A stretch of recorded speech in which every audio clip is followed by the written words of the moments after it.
Hello everyone, hi, a very happy Ramadan to all of you. I am very excited about today's video since we are going to be talking about books written by Indian authors in English. As you all know, English was a colonizer's language. So to come across books and to see Indians grasping and Indianizing the language and surpassing them at their own language is an amazing feeling, whether it's cricket or addiction with tea or their language, we have surpassed them, and it's a great feeling. So yes, with these jolly and positive thoughts, let's jump right into the video. My first book would be Two by Gulzar Ji. Now, Gulzar Ji is a very renowned figure in Indian cinema and literature, and this is an amazing yet heartbreaking book. The language used in this is very simple since it is a translation by him. It was initially written in Urdu, but he translated it into English. But oh, the subject matter is so heavy. It's so heavy that even after completing the book, you'll feel the weight of the stories that it dealt with. And I say stories because it is not just about one person. There are many characters involved, and it speaks about the time during partition. And as you all know, partition is a very sensitive topic to read or discuss about. It's filled with horror and suffering, and you will just get emotionally charged up while reading this. And it goes from partition, like it's divided in two parts. It goes from partitions, deals with how the absurdity of partition has seeped into people, like they can't even think about being not a part of the land where they are on, and yet there is a tension that has creeped into their hearts, and the neighbors with whom they used to be so friendly and had such an amazing relationship has now this weird tension and distrust in them. And yes, so the first part deals with that, and the second part deals with after they're coming into different places after partition, and it talks about the sea crier till the Kargil war. So yes, this is a heavy book, and this shows suffering on both sides, and I really loved it, and it's really close to my heart. And I think as Indians we should all read this. We must read this. And yes, this was my first book. Moving on to my second book. My second book would be The Palace of Illusions by Chitra Banerjee Divakaruni. Now, the writing style of the book pleasantly surprised me, and I got to find out that she teaches creative writing, hence the absolute amaze ball of the writing style. What is this book all about? This book is a retelling of Mahabharata from the point of view of Draupadi or Panchali. This is a creative adaptation, so this won't be exactly as the real Mahabharata. It has its creative freedom in it. Plus, it talks about Draupadi's childhood, to her marriage to the Pandavas, to her becoming a mother, a wife, and her struggles till her death. And this was written so fiercely, so beautifully. It creeps through her life, and I couldn't really say that it felt boring or I felt disinterested.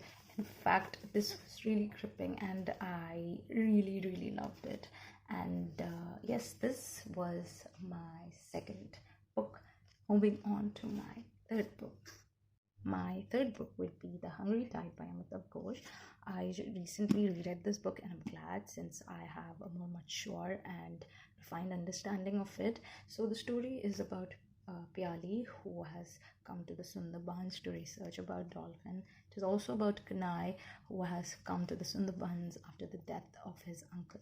And it is also about Fakir, who's a fisherman there, and how the lives of these three intertwine. Now, this is a wonderful book because it mixes fiction with non-fiction to create this different kind of world, which is incredible on its own.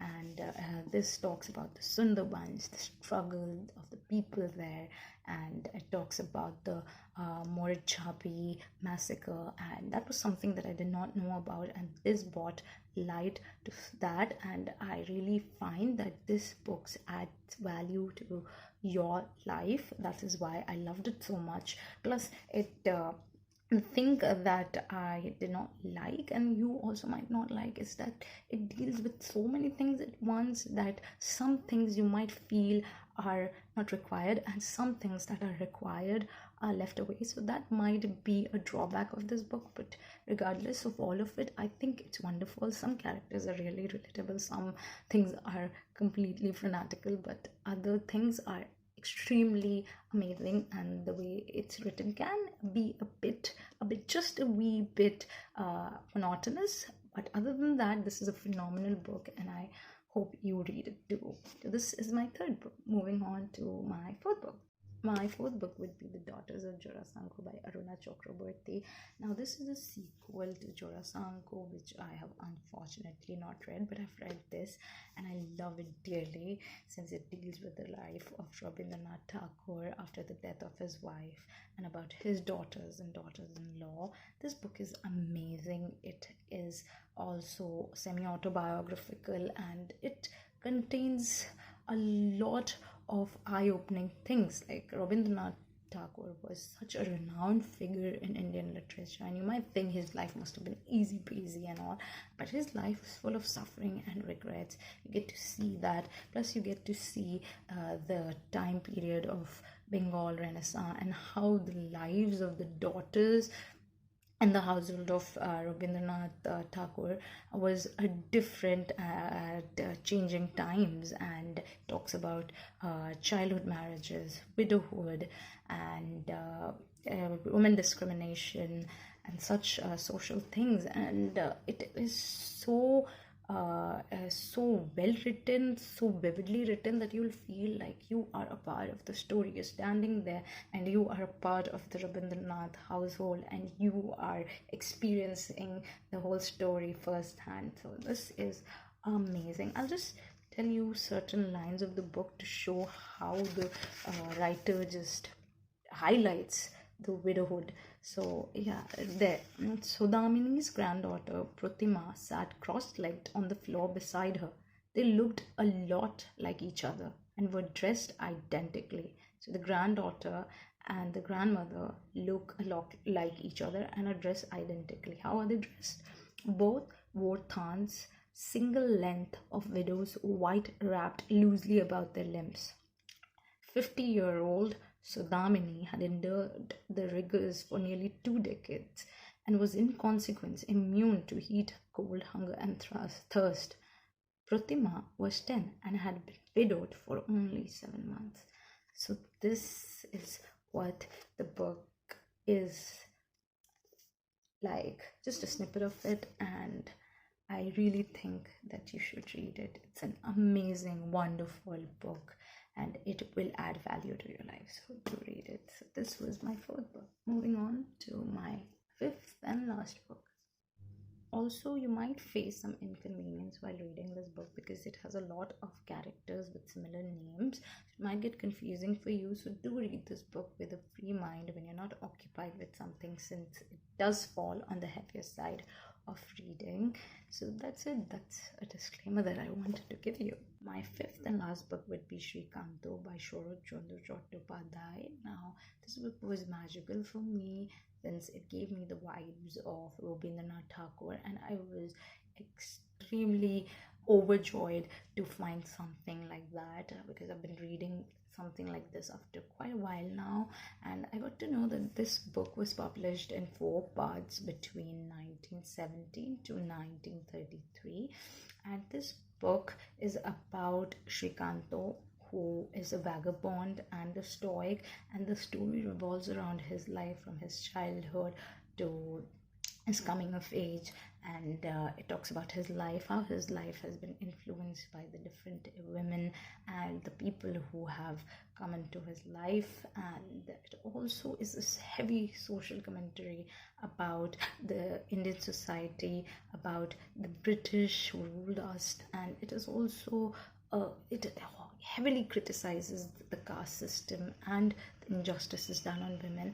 And when you read this book, it's like you're transported in that time period, and it's just wonderful and also really scary to think that these things happened back in the days, and it's completely it's like reading fiction, yet these things did happen, and they do happen in some parts of the country still, yet it feels just so unreal to read about it, and to also have this going in the back of your head that yes, this has happened, this happens, this is real life. So some of his views might make you a bit uneasy, but it is raw and it is bold. It's a bold book for its time, and I cannot recommend this book more.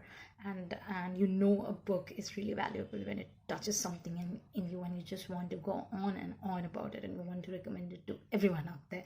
So yes, these were my 5 books, and I hope you enjoyed it. I hope you found something interesting and you are planning to read it. I hope to see you in my next video. Take care of yourself.